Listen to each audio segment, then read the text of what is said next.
이 바울은 이 교회가 어느 정도 수습이 되어져서 그 해결되어진 즈음에 이 헌금에 대한 이야기를 했어요.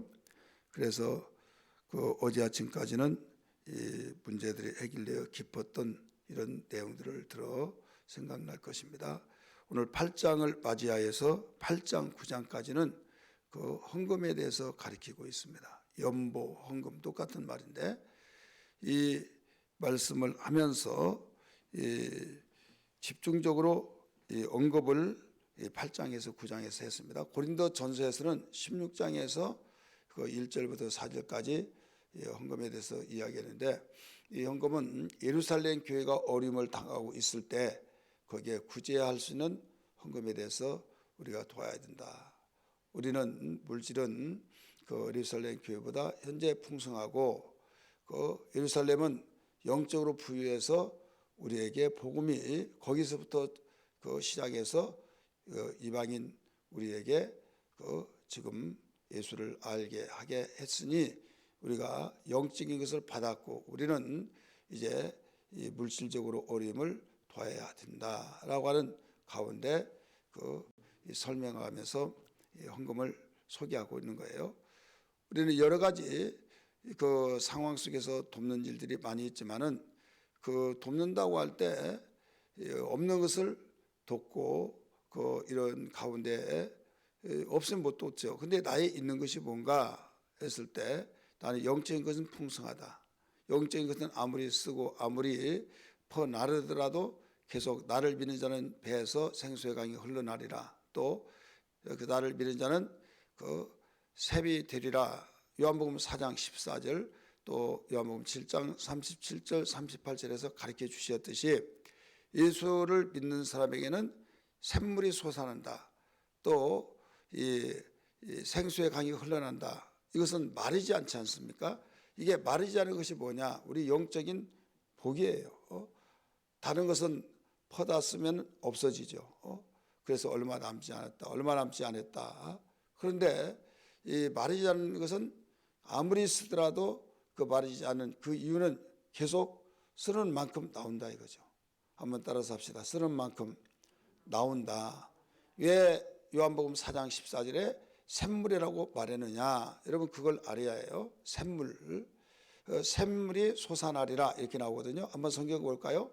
요한복음 4장 14절.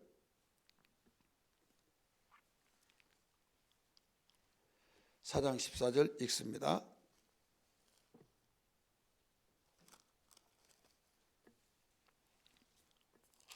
같이 읽습니다.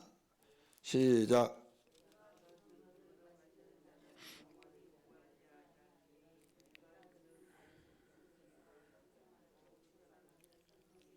아멘. 내가 주는 물은 그 속에서 영원토록 솟아나는 샘물이 되리라. 내가 주는 물은 이건 우리에게 생명수죠. 곧 영적인 복이에요. 내가 마시는 물은 목말라서 다시 길러 왔다. 근데 내가 주는 물은 영원토록 솟아나는 샘물이 된다. 그러니까 매력을 느끼죠. 물동이를 이고 지금같이 수도꼭지 들면 물 나온 것도 아니고 이제 물을 길러 와서 그 거리에 따라서 우물하고 집하고 멀면 먼 데로 더 힘들고 가까이면 다행이다 하지만은 그때는 그런 줄 몰랐는데 지금 생각하면 수도꼭지만 틀면은 물 나오는 시대에 비춰보면 참 그 물 길르는 것이 큰 일이잖아요. 그런데 그런 일을 그 내가 주는 물은 내 배에서 샘물이 솟아나리라. 근데 그것도 한 1년 동안 그게 아니라 영원토록 그래 매력을 느껴서 그 물을 나에게 달라고 그랬잖아요. 오늘 왜 이런 말씀을 그 가르쳐 주고 있는가 하면 주님이 주신 것은 영원한 것이다. 그렇다면 우리가 육체의 양식, 영혼의 양식, 육체의 양식은 육신은 흙에서 나오기 때문에 흙에서 나오는 식물을 먹고 살고 영혼은 하나님께로부터 나왔기 때문에 하나님께로부터 나오는 말씀을 먹고 사는데 여기에서 어떤 관계냐? 육신은 노력하면 살아요. 그런데 노력해서 사는데 어떨 때는 또 아니구나 이럴 때도 있어요. 집값도 못 건질 때가 있지 않습니까? 여러분 사업하면서 얼마나 노력합니까? 근데 노력하더라도 안 될 때가 있는 거예요.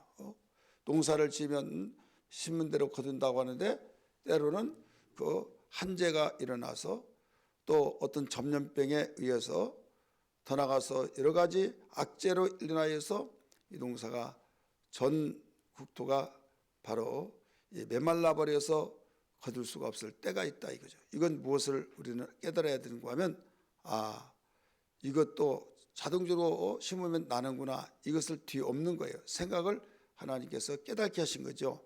농사 지는 거 너희들이 농사 짓다 보면 누구든지 다 거둔 걸로 생각하는데 다는 아니다. 이것도 하나님이 주신 은혜다. 이것을 깨닫게 하시는 것이죠.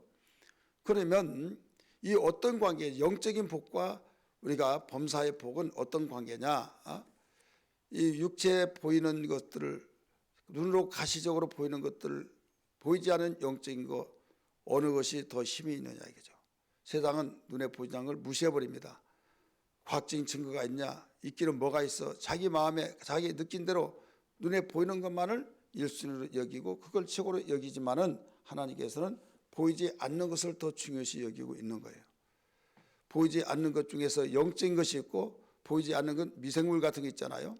바이러스 눈에 보이지 않잖아요. 좋은 바이러스는 내게서 생기면 건강이 되지만은 나쁜 바이러스 같은 경우는 벌써 내게 그 이상으로 생겨버리면 벌써 현상이 나타난다 이거죠. 그래서 아프게 되고 이것이 치료가 되지 않으면 결국 위험에 그 죽음에 이르도록 그 위험이 치닫게 된다 이거죠. 그럼 보이지 않는 것에 의해서 그렇게 되어진 거예요. 여러분이 움직여진 것도 여기 오신 것도 여러분 그 현재 자리에서 모여서 지금 예배하는 우리 성도들 여러분이 비록 교회에 오고 오지 않고 오지 못하고 거기에서 앉아 있는 것도 여러분 마음과 생각에서 나 새벽에 일어나서 예배해야지 그런 마음이 없으면 그런 생각이 없으면 여러분 집에서도 할 수 있어요 없어요? 못하는 거예요. 그냥 한 발자국 하지도 않고 그냥 일어나서 거실이면 거실 해서 그 식탁이면 식탁에서 앉아서 드려진 것도 생각과 마음에 움직여진 것 거기에서 생각에 의해서 마음에 의해서 마음 생각 보여야 안 보여요? 안 보이죠. 거기에 의해서 몸이 움직여진다 이거죠. 근데 거기에 그보다 더 눈에 보이지 않는 것은 무조건 다 영적인 것이 아니에요. 눈에 보이지 않는 영적인 존재에 의해서 이 조정을 받는다 이거죠. 영적인 존재에 의해서 바로 이 모든 핸들링을 당하여서 움직여지고 있는데 그 두 가지의 계통이죠. 하나는 악한 영, 하나는 선한 영. 그래 악한 영에 의해서 움직여지면 악한 자가 되고 선한 영에 의해서 움직여지면 선한 자가 되는 거예요. 예수 그리스도 하나님의 아버지의 사랑 또 예수 그리스도의 사랑 성령의 역사 또 하나님 부린 천사들에 의해서 움직여진다고 한다면 우리는 하나님이 마음껏 쓰여지고 하나님의 축복되어지고 하나님의 놀라우신 일들을 하며 이 땅에 범사의 축복의 역사가 일어난 걸 믿기 바랍니다. 그런데 악한 영에 의해서 마귀, 사마귀, 귀신에 이르기까지 또 악한 천사들에 이르기까지 그 조정을 통해서 움직여진다면 거기에 핸들링을 통해서 움직여진다면 그는 내 의지와 관계없이 우리의 의지가 선한 일로 가려고 하면 악한 자가 끄집어 당길 때 악한 자의 힘보다 강해한데 악한 자보다 우리 힘이 강합니까? 아니죠. 어느 정도 내가 이길 수 있으나 이길 수 있는 것 있지만은 이건 인간의 한계다. 그랬을 때 이 이성을 이끌어버리는 의지도 이끌어가고 생각도 이끌어가고 언어도 그래서 막 그냥 이 언어도 통제가 안 되죠. 그런 사람이 악한 자가 강하게 역사한 것이 드러나는 거예요. 그래서 세상 말로 말하면 실성실성하고 세상 미친 거 아니야? 이렇게 말한 것이 본인은 말을 하지 않으려고 하는데 그냥 말을 막 만들어내 하도록 말해버린다 이거죠. 그래서 누가 보든 말든 관계없이 이렇게 악한 영에 의해서 끌려다닐 때 그는 벌써 우리가 인생살이를 제대로 할 수가 없는 거죠. 그럼에도 불구하고 우리는 보이는 것만 의존하고 보이는 것에 의해서 내가 생각하고 내가 계획하고 내가 나가기만 모든 걸 다 할 수 있다, 이렇게 생각해서 하나님을 등지고 천국 지역이 어디 있냐, 하나님이 어디 있냐, 봤냐, 막 별의별 말을 다 하죠. 그런데 악한 자 거기에 역사하면요, 예수 믿는 사람도 눈에 보이는 것은 날마다 보고 느끼고 또 중요한 것 같고 그러면서 하나님 눈이 안 보이고 천국 지옥 안 보이니까 의심의 마귀가 거기다 생각을 집어넣어주면 의심이 되어지고, 또 정말 가봐야 한다고 말하는데 정말 가봐야 하는 거 아니야? 이런 생각이 순간에 들어오면요, 거기에 아차 하면서 정신 차리지 않으면요 끌려가는 거예요. 끌려가다가 어떻게 해서라도 여기서 나와야 된다. 그럼 내 힘으로 안 될 때는 막 소리를 지르고 할 때 어떤 사람이 당신 뭐야 하고 도와줬을 때 나온 것처럼 바로 우리는 하나님께 간구할 때 거기에 하나님이 일하여서 해방되어 나올 줄 믿습니다. 그래서 기도하라는 거예요. 영적인 면에서 이렇게 중요함에도 불구하고 예수 믿으면서 우리가 이걸 부정하고 산다고 한다면 종교인이 되지 신앙인이 될 수가 없어요. 지금 여기에서 헌금에 대한 것을 말씀을 하고 있는데, 이 헌금은 영적인 면에서 우리가 믿음으로 알고 할 때 이 범사를 축복하신다. 왜 그런가 하면 성경적으로 보면 사렙다 과부의 사건 아시죠? 지금 이걸 먹으면 이것은 기름에 밀가루 한 움큼 있고 만들어서 내 아들을 주고 이제 끝난다라고 생각했는데 이걸 내게 달라 했을 때 지금 당신 미쳤냐고, 이건 절대 못 준다고 할 수 있잖아요. 보이는 것만. 그런데 하나님의 종이라는 걸 알고 그 말을 순종해 주었어요. 주었을 때에 그것으로 인하여서 거기에 범사가 이 기근이 끝날 때까지 해결됐어요, 안 됐어요? 해결됐죠. 또 엘리사의 사건도 그러잖아요. 빚져가지고 내 기름병을 다 준비하라 했을 때 그 말을 순종했더니 거기에 기름병이 다하기까지 기름이 그쳤더라. 그러니까 여기에서 영적인 것과 물질적인 것은 끊을 수가 없다 이거죠. 그래서 영적인 것은 물질을 끌어오게 그럼 되어 있다 이거죠. 그래서 오늘 1절의 말씀을 무엇보다도 가르쳐 준 것은 바울이 이 헌금에 대해서 가르쳐 준 건 이건 은혜다, 이걸 가르쳐 줬어요. 따라서 은혜. 1절 보세요. 1절 같이 읽습니다. 형제들아, 하나님께서 마게도냐 교회들에게 주신 은혜를 우리가 너에게 알리노니, 은혜를 너에게 알리노니. 근데 은혜를 알렸으면 우리는 은혜, 그러면 어떤 것만 생각해요? 우리가 하나님 말씀과 영적인 것과 이렇게 생각하는데, 은혜를 알린다, 영적인 것이 포함되어진 것 모든, 은혜라는 것은 선물이에요. 그래서 세상 사람은 눈에 보이지 않고 눈에 보이는 것만 의존하니까 거기에서 우리가 어떤 추석 때 선물을 받더라도 그게 선물이에요. 그래서 보이는 선물만 있는 걸로 생각하죠. 그런데 하나님께서는 보이지 않는 선물까지 가르쳐주고 있는 거예요. 예수 그리스도는 보이지 않는 선물과 보이는 선물로 우리 가르쳐 주셨습니다. 예수 그리스도 보여요, 안 보여요? 보이잖아요. 육체로 오셨잖아요. 그래서 역사적으로 오셨기 때문에 보이는 거예요. 근데 하나님의 아들이시잖아요. 우리 영혼을 구원시킨 것이잖아요. 그래서 보이는 것과 보이지 않는 것을 같이 여기서 가르쳐 주고 있는 겁니다. 그러면 여기서 헌금을 뭐라고 그랬어요? 은혜를 알리노니, 이렇게 가르쳐 줘요. 그러면서 이 헌금은 은혜로 봐야만 우리가 온전한 신앙의 자세가 된다. 은혜로 보지 아니하면 여러 가지 부작용이 일어난다 이거예요. 그래서 여기에 8절에서도 7절에서도 가르쳐주고 있어요. 7절 보세요. 오직 너희는 믿음과 말과 지식과 모든 간절함과 우리를 살아가는 이 모든 일에 풍성한 것 같이 뭐라고 그랬어요? 이 은혜에도 풍성하게 할지니라. 이 은혜에도. 그러면 이 은혜가 뭐였느냐? 고린도 교회에게 예루살렘 교회에서 헌금하라고 일단 고린도전서 16장 1절에서 4절에서 가르쳤던 걸 여러분 기억나지 않습니까? 근데 여기에서 8장 9장에서 또 강조를 해요. 강조를 하는데 어떤 강조를 하는가 하면 그 모범을 보이면서 모범을 소개하면서 가르쳐 주는 거예요. 그 모범을 소개하는 교회가 어느 교회냐, 여기에 가르쳐 준 것처럼 마게도냐 교회들이라고 가르쳐 줬어요. 한번 따라서 합시다. 마게도냐 교회들, 복수를 썼죠. 이 마게도냐는 큰 대도시예요. 그 알렉산더 대왕 아시죠? 헬라 제국 시대 그 본 고향이에요. 근데 바울 당시는 헬라가 로마에게 망했을 때 로마의 식민지가 되었어요. 여기에 마게도냐 교회들에게 그 모범을, 그들은 그 우리도 좀 하면 안 되냐고, 그럴 때 하라고 하더라도 안 한 사람이 있는데 그 소리를 듣고 우리도 하면 안 되냐고, 그럴 때 너무 강비역스러운 거예요. 여러분, 우리 이렇게 좀 합시다. 뺀돌뺀돌하고 뭐 다른 사람 하면 더 그 사람은 잘할 거예요 하고 핑계하고, 그런데 가만히 듣고 우리도 좀 그 하라고 좀 해주세요, 우리도 하면 어떻겠냐고, 그러니까 감동을 받은 거죠. 그게 어떤 교회들이냐면 마게도냐 교회들이에요. 우리 성경 볼까요? 여기 4절 말씀 보세요.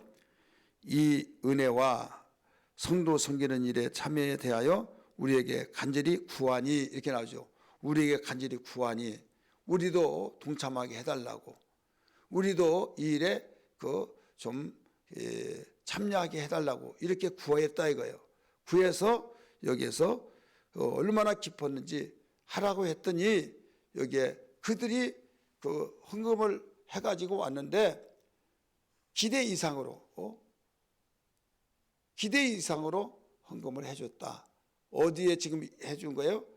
지금 고린도 교회만 예루살렘에게 구제 헌금으로 하자고 하는 것이 아니라 바울이 개척했던 모든 교회, 선교했던 교회들에게 지금 우리는 영적으로 받았으니 그 교회가 너무나도 흉년 속에서 어려움을 당하니 물질적으로 우리 헌금해서 돕자 했을 때 그 교회들이 이제 해나가는데 그 소리를 먼저 이 마게도냐 교회들이, 바울에게는 지금 바울도 그 교회 이제 할 차례인데 다른 교회 다 삥 돌아서 연락하고 하기 위해서 편지를 써서 보내고 또 사람 보내서 또 전달해주고, 그런데 그 소식을 이제 바울이 마게도냐 교회들에게 하기도 전에 그 소리를 다른 교회를 통해서 듣고 이야기한 거예요. 왜 우리 교회는 이야기 안 했어요? 우리도 그 일에 같이 돕기를 원하는데요.